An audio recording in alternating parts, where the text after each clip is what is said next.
मोक्षमार्गस्य नेतारं भेत्तारं कर्मभूभृतां ज्ञातारं विश्वतत्त्वानां वन्दे तद्गुणलब्धये। महावीर को नमन करूं ज्ञान विवेक उरलाय, शारद विशाल वंदन करो विद्या आशीष पाय। गद्य पिछ आचार्य कृत गहन ग्रंथ तत्वार्थ, मंजूषा संग्रह करूं हो सरल गूढ़ार्थ। पंच परमेष्टि भगवान की जय। संत श्रोमणी आचार्य गुरुवर श्री विद्यासागर जी महामुनिराज की जय। परम पूज्य आचार्य श्री समय सागर जी महाराज की जय। तत्वार्थ मंजूषा प्रश्न नंबर 88 सूत्र नंबर 93। आपको आवाज आ रही सभी को? अब कल अपन ने पढ़े थे आद्य परोक्षम है, और फिर पढ़ा था कितने ज्ञान प्रत्यक्ष अन्यत। ये दो सूत्र 11 और 12 नंबर पढ़े थे। आदि के दो ज्ञान परोक्ष होते हैं और शेष तीन ज्ञान प्रत्यक्ष होते हैं। अब यहाँ जो मति ज्ञान है, उस मति ज्ञान के पर्यायवाची नामों का यहाँ कथन है। ये मति ज्ञान के भेद नहीं जानना, ये क्या है? ये मति ज्ञान के पर्यायवाची नाम है। मति स्मृति संज्ञा चिंता विनिबोध इत्यनर्थांतरम।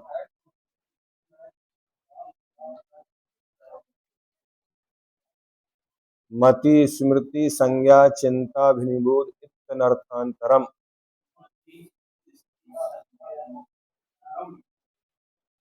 हाँ, मति स्मृति संज्ञा चिंता अभिनिबोध इति अनर्थांतरम। ये सब अनर्थांतर माने एकार्थवाची है, न अन्य अर्थांतरम, न अन्य अर्थ वाले, बल्कि वही एक ही अर्थ है। मति कहो, स्मृति कहो, संज्ञा कहो, चिंता और अभिनिधु, ये सभी एक ही अर्थ के सूचक हैं, पर्यायवाची नाम है। मति ज्ञान के कौन कौन से नामांतर हैं? तो मति स्मृति संज्ञा चिंता और अभिनिबोध ये मति ज्ञान के नामांतर हैं। स्मृति किसे कहते हैं? वह इस प्रकार से उल्लिखित होने वाले और पहले अनुभव किए हुए पदार्थ को विषय करने वाले ज्ञान को स्मृति कहते हैं। यह वह है, वह मतलब हाँ, जो वह शब्द किसकी ओर इशारा कर रहा है कि ये वह है, जो वह वही स्मृति है ना, जो हमें कल मिला था, जिसे हमने कल देखा था। तो वर्तमान की उपस्थिति और अतीत की स्मृति है ना। जैसे वह देवदत्त, यह पहले अनुभव किया हुआ कि देवदत्त वह शब्द के द्वारा जाना जाता है, इसलिए यह ज्ञान वह शब्द से उल्लिखित होने वाला और अनुभूत पदार्थ को विषय करने वाला है। जिसका अनुभव नहीं किया उसमें यह ज्ञान नहीं होता। जिसे देखा ही नहीं है कभी, उसकी स्मृति भी नहीं होगी। इसलिए अपन अभी जो भी देखते हैं, पढ़ते हैं, सुनते हैं, भले ही याद अभी ना रहे, लेकिन किसी ना किसी भव में अपना ऐसा क्षयोपम बनेगा तो वह अपने को स्मरण में आ जाएगा। उसी को स्मृति कहते हैं। पूर्व संस्कार की प्रकटता से श्रुत और अनुभूत अर्थ को विषय करने वाले ज्ञान से विशेषित जीव का नाम स्मृति है। पूर्व संस्कार की प्रकटता से वह देवदत्त इस प्रकार के स्मरण को स्मृति ज्ञान कहते हैं। स्मरण को स्मृति कहते हैं। स्मरण कहो या स्मृति कहो, मति संज्ञा चिंता ये सब एकार्थवाची है। लेकिन स्मृति किसकी होती है? स्मरण किसका होगा? जिसका पहले अनुभव किया है, जिसके द्वारा स्मरण हो वह स्मृति है, अथवा स्मरण मात्र स्मृति है। वह इस तरह अतीत आकार अविभासनी प्रतीति स्मृति है, ऐसा जानना चाहिए। स्मृति की चर्चा हुई। अब संज्ञा किसे कहते हैं? तो संज्ञान संज्ञा है, वही यह है। इस प्रकार अतीत और वर्तमान ऐसे दो आकारों के अवभाषण रूप प्रत्यभिज्ञान संज्ञा है। क्या? प्रत्यक्ष और स्मृति के जोड़ रूप ज्ञान को संज्ञा कहते हैं। क्या? प्रत्यक्ष और स्मृति है ना, इसको प्रत्यभिज्ञान भी कहते हैं। आगे आएगा इसी में, है ना। तो किसको कहेंगे? प्रत्यक्ष। मान लो हमारे सामने बाबा जी बैठे हैं, ये प्रत्यक्ष हुए। ये वही बाबा जी हैं जब आचार्य महाराज यहाँ आए थे, तभी आश्रम में आए थे। क्या होगा? स्मृति कब की हो गई? अतीत की। और प्रत्यक्ष किसका हुआ? वर्तमान का। इन दोनों को जोड़ दिया तो क्या हो गया? संज्ञा अथवा प्रत्यभिज्ञान, है ना। तो अनुभव और स्मरण पूर्वक होने वाले जोड़ रूप ज्ञान को प्रत्यभिज्ञान कहते हैं। यह का उल्लेख करने वाला ज्ञान अनुभव है और वह का उल्लेख ज्ञान स्मरण है। यह और वह, यह मतलब प्रत्यक्ष, वह माने अतीत है, स्मृति। तो वह का अर्थ है स्मृति और यह का अर्थ क्या हुआ? प्रत्यक्ष। इन दोनों से पैदा होने वाला हाँ पूर्व और उत्तर अवस्थाओं में वर्तमान एकत्व। अब इसके भी प्रत्यभिज्ञान के भी कई भेद हैं, जैसे एकत्व प्रत्यभिज्ञान, सादृश्य प्रत्यभिज्ञान, विलक्षण प्रत्यभिज्ञान, तत्प्रतियोगी प्रत्यभिज्ञान। एकत्व यह वही है, ये तो क्या हो गया? एकत्व प्रत्यभिज्ञान। और यह बिल्ली सिंह के समान है अथवा सिंह बिल्ली के समान है। कौन सी? जिसको हमने पूर्व में देख, सामने क्या है? एक प्रत्यक्ष। तो यह शेर, तो शेर क्या हो गया? प्रत्यक्ष। जैसी हमारे घर में बिल्ली है वैसा ही यह शेर है, तो ये क्या हो गया? सादृश्य, समानता लेकर। विलक्षण, यह उससे विलक्षण है ना। यह उससे दूर है, यह उससे छोटा है, यह उससे, जो हम ले गए थे आपके यहां से, ये वैसा नहीं है तो सही।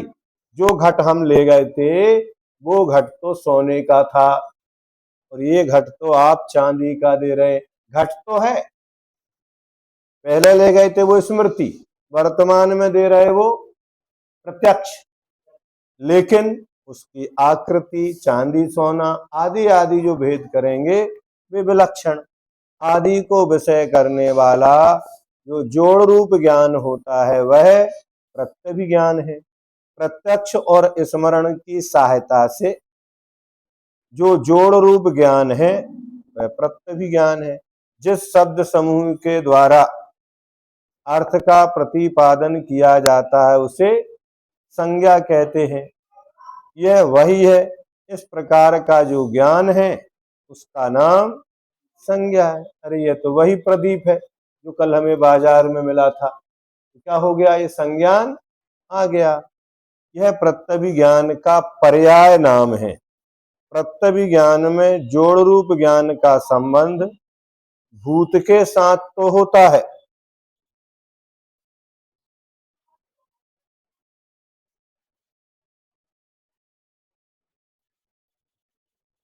किंतु भविष्यत के साथ भी किन्हीं ने माना है। जैसे यह वही राजकुमार है जो कल राजा बनेगा।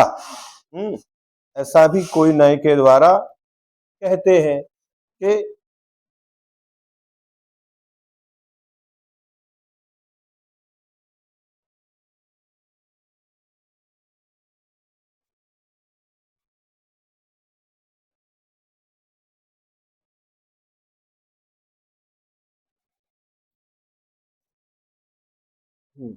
तो यह वही राजकुमार है, यह वही है, मतलब भविष्य में जाके राजा बनेगा। ऐसा भी प्रत्यभिज्ञान कहा जा रहा है। एक अतीत की स्मृति को जोड़कर और एक भविष्य में होने वाले को जोड़कर। दोनों में इनमें जोड़ कर दिया है इन्होंने। प्रत्यभिज्ञान कितने प्रकार का होता है? तो प्रत्यभिज्ञान दो प्रकार का है, सम्यक प्रत्यभिज्ञान और मिथ्या प्रत्यभिज्ञान। सम्यक प्रत्यभिज्ञान वह प्रत्यभिज्ञान जो प्रमाण पूर्वक होता है, जैसे जल में उठने वाले चक्रादि को न देखकर केवल जल मात्र में पूर्व गृहित जल के साथ सादृश्यता देखने से यह जल ही है ऐसा निर्णय होता है। मिथ्या प्रत्यभिज्ञान वह प्रत्यभिज्ञान जो प्रमाण पूर्वक नहीं होता, बल्कि दृष्टि मंदता आदि दोषों के कारण से कदाचित मरीचिका में भी जल की अभिलाषा कर बैठता है। किसमें? मरीचिका माने बालू, है ना। तो बालू में हिरण है, अब हिरण को लगता है कि सामने जल भरा हुआ है, वो दौड़ता रहता है। तो कौन सा प्रत्यभिज्ञान हुआ? मिथ्या प्रत्यभिज्ञान है। यह वही है प्रत्यभिज्ञान, यह वही है, यह उसके सदृश है, यह उससे विलक्षण है, यह उससे दूर है। यह वृक्ष आदि अनेक प्रकार का होता है, ये भी तत्प्रतियोगी में आता है। जैसे वही जिनदत्त है, गो के समान गवय है, गाय से भिन्न भैंस होती है, आदि आदि। यहाँ पहले उदाहरण में जिनदत्त की पूर्व और उत्तर अवस्थाओं में रहने वाली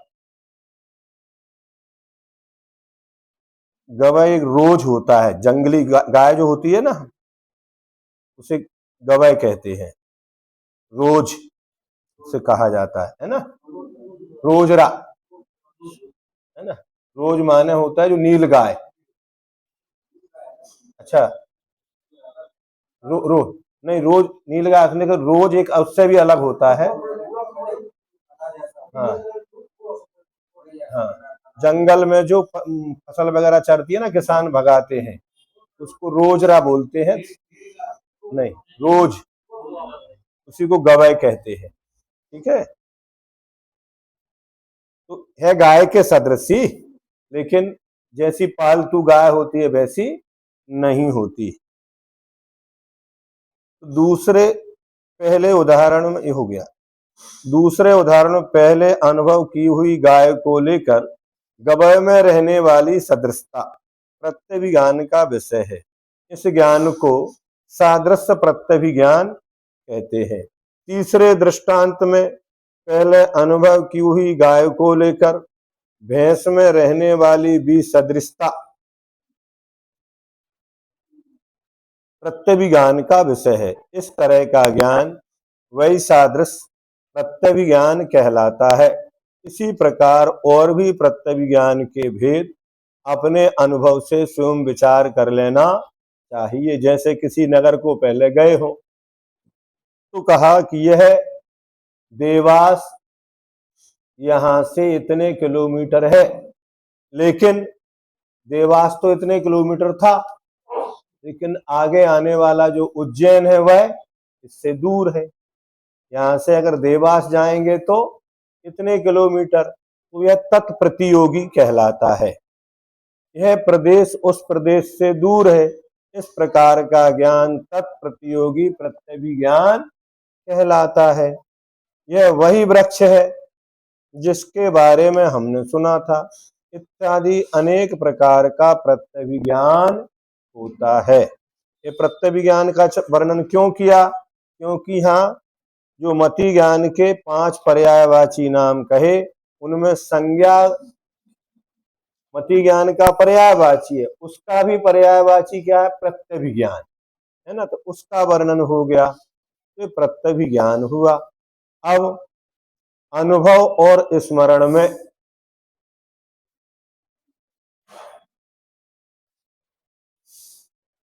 कोई अनुभव और स्मरण से भिन्न कोई प्रत्यभिज्ञान नहीं है। ये यहाँ पर प्रश्न किया, जो अनुभव है और स्मरण है यही प्रत्यभिज्ञान है, इससे भिन्न तो कोई प्रत्यभिज्ञान होता नहीं है।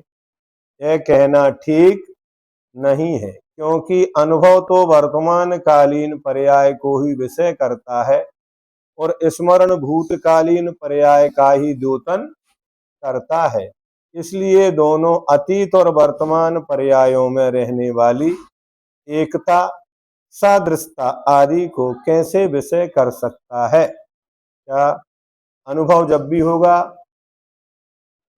सामने, अनुभव जब भी होगा वर्तमान काल का होगा, है ना, और स्मरण जब भी होगा तो अतीत का होगा। ये दोनों अतीत और वर्तमान पर्यायों में रहने वाली एकता, सादृश्यता आदि को कैसे विषय कर सकता है? अतः स्मरण और अनुभव से भिन्न उनके बाद में होने वाला उन एकता, सदृशता आदि को विषय करने वाला जो जोड़ रूप ज्ञान होता है वही प्रत्यभिज्ञान ज्ञान। दो वस्तुएं तो है लेकिन उनका जोड़ होना चाहिए। क्या? जोड़ रूप ज्ञान वह प्रत्यभिज्ञान ज्ञान है। अब संज्ञा के बाद चिंता। चिंता किसे कहते हैं? तो चिंतन करना चिंता है, वो चिंता नहीं जो अपन कहते हैं। या चिंता से क्या लेना? चिंतन करना। वर्तमान अर्थ को विषय करने वाले मति ज्ञान से विशेषित जीव की चिंता संज्ञा है। क्या? कोई भी जीव वर्तमान अर्थ को अपना विषय बना रहा है तो अपन पूछते हैं आपके मन में क्या चल रहा है, आप क्या सोच रहे हैं? अपनी भाषा में क्या बोलते हैं अपन? आपका चिंतन क्या हो कहता है। ये सब क्या हो गया? ये चिंता है। किसी भी विषय को अलग अलग विद्वान एक साथ बैठे और उस पर अलग अलग क्या कर सकते हैं? चिंतन करते हैं, तो वो चिंता है। किन्हीं दो पदार्थों में कार्य कारण आदि संबंध के ज्ञान को चिंता या तर्क कहते हैं। अब दो पदार्थ हैं और उसमें एक कार्य और एक कारण है, उसको बोलते हैं तर्क। के बिना बीज के वृक्ष नहीं बनता, तो बीज क्या हो गया? कारण, है ना, और वृक्ष क्या हो गया उसका? कार्य। एक बात कही, बिना बीज के वृक्ष नहीं बनता है। उसी प्रकार कोई दूसरी बात और कहना जैसे, तो वो बन जाएगा। जैसे अग्नि के बिना धूम नहीं होता है, आत्मा के बिना शरीर के व्यापार, वचन आदि नहीं हो सकते। इस प्रकार विचार कर उक्त पदार्थों में कार्य कारण संबंध का ज्ञान करना चिंता तर्क है। अब अभिनिबोध किसे कहते हैं? अभिमुख और नियमित अर्थ के अवबोध को अभिनिबोध कहते हैं। स्थूल, वर्तमान और अंतरित अर्थात व्यवधान रहित अर्थों को अभिमुख कहते हैं। चक्षु इंद्रिय के रूप में नियमित, चक्षु इंद्रिय में रूप नियमित है, श्रोत्र इंद्रिय में शब्द, घ्राण इंद्रिय में गंध, जिह्वा इंद्रिय में रस और स्पर्श इंद्रिय में स्पर्श और नो इंद्रिय अर्थात मन में दृष्ट, श्रुत और अनुभूत पदार्थ नियमित हैं। क्या? अभिमुख किसको कहेंगे? तो उन्होंने कहा अभिमुख और नियमित पदार्थ के अवमुख, दो प्रकार के पदार्थ हैं। तो अभिमुख क्या है उसको उन्होंने बताया कि तीन तरह से, जो स्थूल है, वर्तमान, अंतरित और व्यवधान से रहित अर्थों को अभिमुख कहते हैं। चक्षु इंद्रिय में रूप नियमित है, क्योंकि जब भी रूप का अवलोकन होगा तो किससे होगा? चक्षु इंद्रिय उसी के लिए प्रतिनियत है, उसी का काम है। वो अन्य इंद्रियों का विषय नहीं हो सकता। भले ही आपके कान कितने भी अच्छे हो, किंतु उनके सामने कोई वस्तु आए तो उसका रंग बता सकते नहीं। तो यहाँ हर चीज प्रतिनियत है। इस प्रकार के अभिमुख और नियमित पदार्थों में जो बोध होता है वह अभिनिबोध है। अभिनिबोध ही अभिनिबोधक ज्ञान कहलाता है। अभिनिबोध माने अनुमान है। जैसे पर्वत पर प्रत्यक्ष धूम को देखकर उससे संबंध रखने वाली अप्रत्यक्ष अग्नि का ज्ञान करना। किसी ने सामने देखा, इस अस्मिन पर्वते बन्नी, इस पर्वत में आग है। क्यों? धूम दर्शनात्, धुआं देखा जा रहा है। धुआं के देखने से हमने यह निर्णय किया कि इस पर्वत में क्या हो? आग हो। लिंग के अभिमुख नियत लिंगी का बोध अभिनिबोध कहलाता है। स्वार्थ अनुमान को अभिनिबोध कहते हैं। लिंग माने पहचान का वो जो चिन्ह है, और जिसको जो जान रहा, जिसका चिन्ह है वो लिंगी हो गया, है ना। इसके अवयव और अवयवी, लिंग और लिंगी। लिंगी कौन हुआ? वह वस्तु जिसका वो लिंग है। लिंग क्या है? तो उसका पहचान का चिन्ह है। अब व्याप्ति के ज्ञान को तर्क कहते हैं। क्या? व्याप्ति ज्ञान को क्या कहेंगे? साध्य और साधन में गम और गमक भाव का साधक और व्यभिचार की गंध से रहित जो संबंध विशेष है उसे व्याप्ति कहते हैं। उसी को अविनाभाव भी कहते हैं। अब अविनाभाव कैसे समझें? उदाहरण इसमें दे रहे हैं। जहां जहां धूम है वहां वहां अग्नि है, यही व्याप्ति है, यही साध्य साधन है। यह तर्क का उदाहरण है।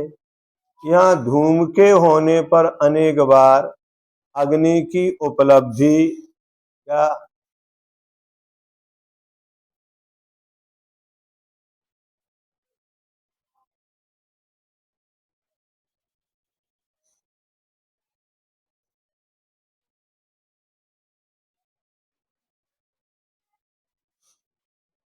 जहां जहां धूम होता है वहां वहां अग्नि होती है। यह किसका उदाहरण है? तर्क का उदाहरण है।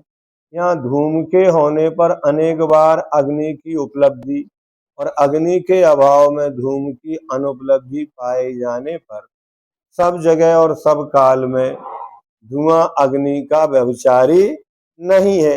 अग्नि के होने पर ही होता है, अग्नि के अभाव में नहीं होता। नियम है। अग्नि कब चली गई तो धूम भी समाप्त हो जाता है। साध्य और साधन के संबंध विषयक अज्ञान को दूर करने रूप फल में जो साधकतम है वह तर्क है। क्या?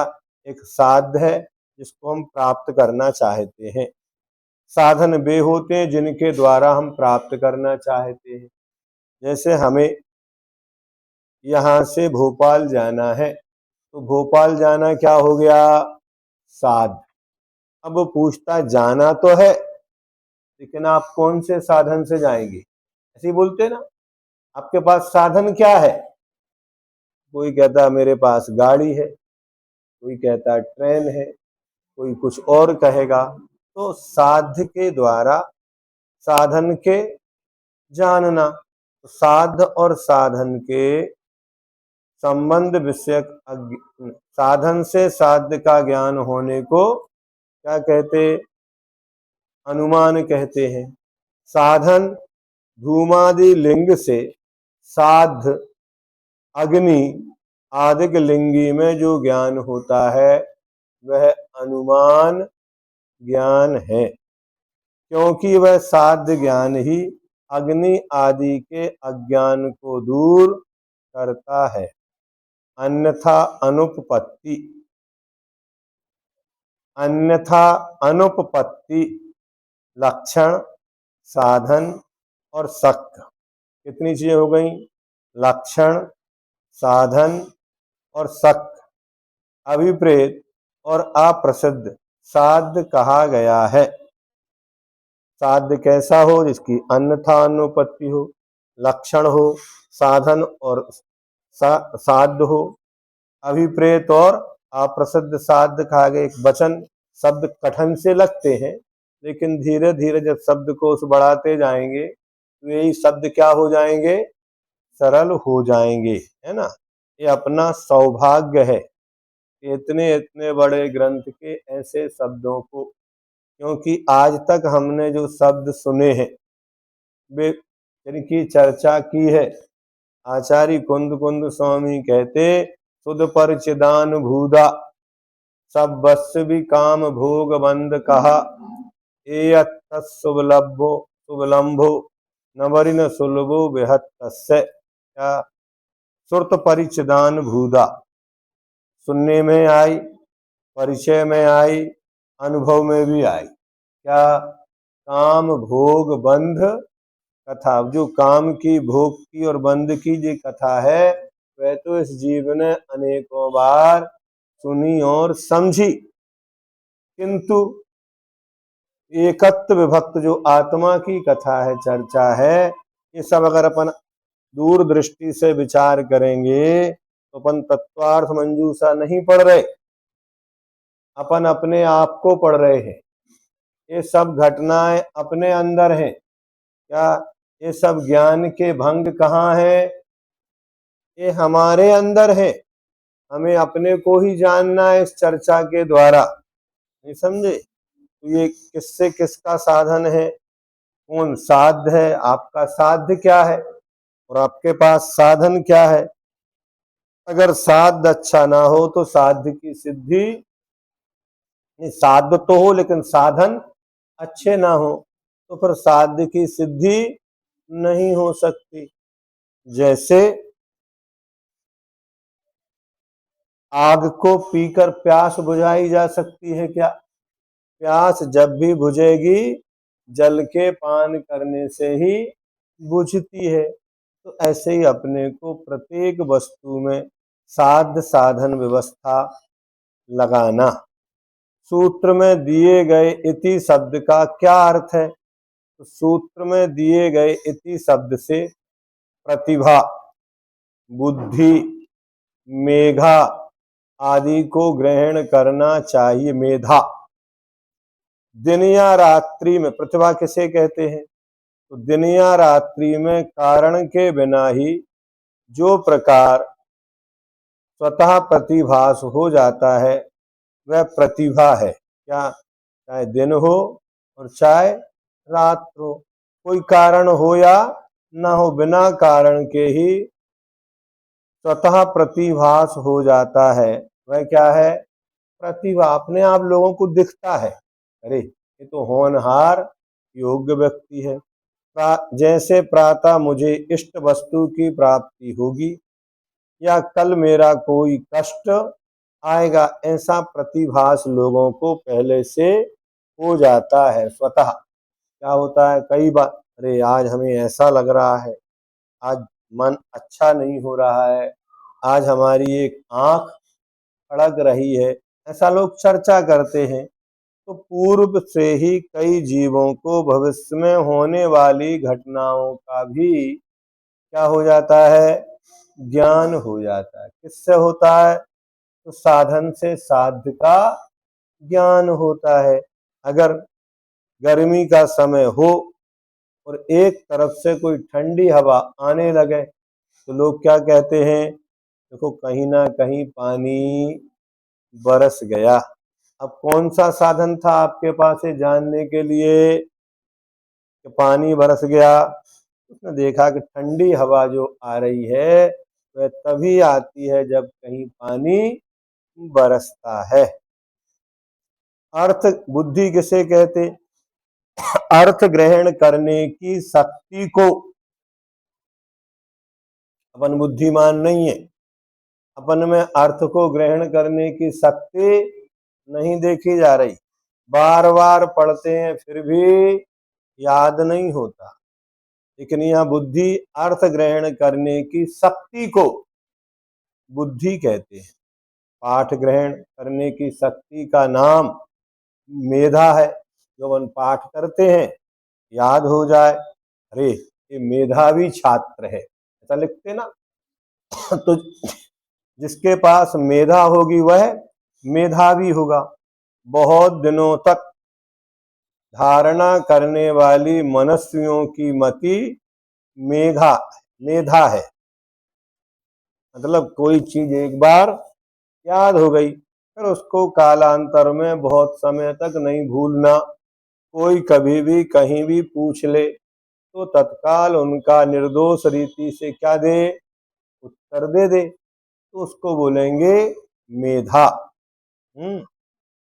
अभाव, किसी स्थान विशेष पर पदार्थों के अभाव को बताने वाला ज्ञान अभाव। संभव, संभाव, किसी की संभावना बस अर्थांतर को जानने वाला ज्ञान संभव है। इस समय कोई लक्षण देखे, गुरुजी कहते थे कि अगर चींटी अंडा ले चले, चिड़िया नावे धूर, तो निश्चय कर जानिए वर्षा हो भरपूर। घाघ भड्डरी यूं कहें तो वर्षा भरपूर। अब किससे जान लिया?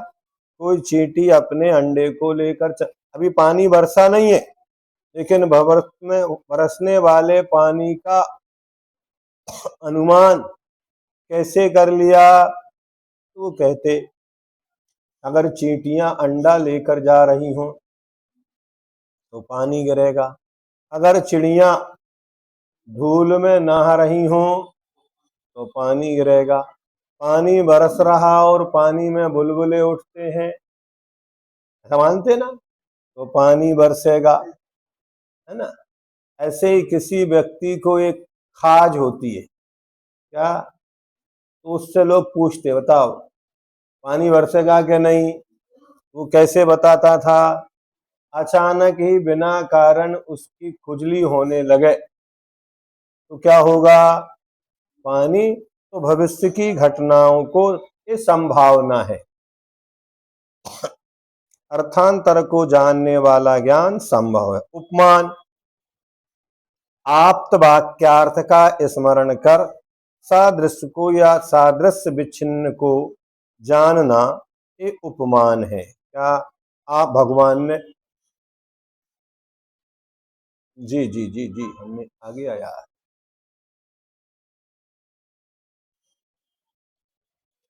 तो ये क्या है? उपमान, जिसमें ऊहापोह करने वाली बुद्धि है वह प्रज्ञा, ये प्रज्ञावान है। तो जिसमें ऊहापोह मतलब तर्क वितर्क जो करता है, चर्चा करता है, वो प्रज्ञा कहलाती। ऐसा क्यों है, ऐसा क्यों हुआ, ये सब तर्क वितर्क जो भी करते हैं, प्रश्न पूछते हैं। मति आदि शब्दों में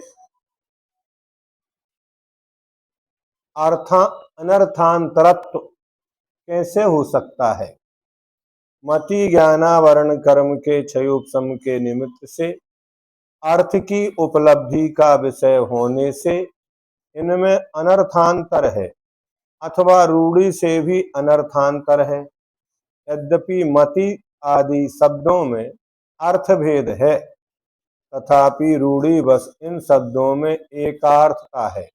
जैसे गच्छति इति गो, इस प्रकार गो शब्द की व्युत्पत्ति मान लेने पर भी, ये तो मान लिया जो चलती है वो गाय है, अभी मान लिया, ये अर्थ भी अपने को याद है, फिर भी गो शब्द सभी के गमन का नियम रूप से कारण नहीं है। मतलब गाय है तो वो चलती रहेगी या चलेगी तभी उसे गाय कहेंगे, तो कहते नहीं, अपितु रूढ़ी बस पशु विशेष गाय में ही प्रयुक्त होता है। उसी प्रकार ये मति स्मृति आदि सभी ज्ञान अर्थाश्रय से व्युत्पत्ति अर्थ में भेद होने पर भी कदाचित मति ज्ञानावरण के क्षयोपशम की अपेक्षा उत्पन्न होते हैं, अतः इनमें कोई भेद। हाँ, अंतरंग कारण क्या है? तो मति ज्ञानावरणी कर्म का क्षयोपशम सभी कर्मों में पाया जाता है। यद्यपि इन शब्दों की प्रकृति अलग अलग है तो भी रूढ़ि से पर्यायवाची हैं। जैसे इंद्र, शक्र, पुरंदर, इनमें यद्यपि ईंधन आदि क्रिया की अपेक्षा भेद है तो भी ये सब एक सचीपति की वाचक संज्ञाएं हैं। देखो चौथा नाम कह दिया, इंद्र है, शक्र है, पुरंदर है, तीन तो ये नाम थे ही। चौथा नाम क्या कहा, ये सचीपति के पर्यायवाची, मतलब जिसके जिसका पति, किसका, सची का पति। तो सची का पति ऐसा होता है, तो ये सचीपति हो गया। अब यदि समभिरूढ़ नय की अपेक्षा इन शब्दों का अलग अलग अर्थ लिया जाता है तो यह क्रम मति आदि शब्दों में भी पाया जाता है, किंतु ये मति आदि मति ज्ञानावरण कर्म के क्षयोप समरूप निमित्त से उत्पन्न हुए उपयोग का उल्लंघन नहीं करते। यह अर्थ यहाँ पर विवक्षित है। यद्यपि मति स्मृति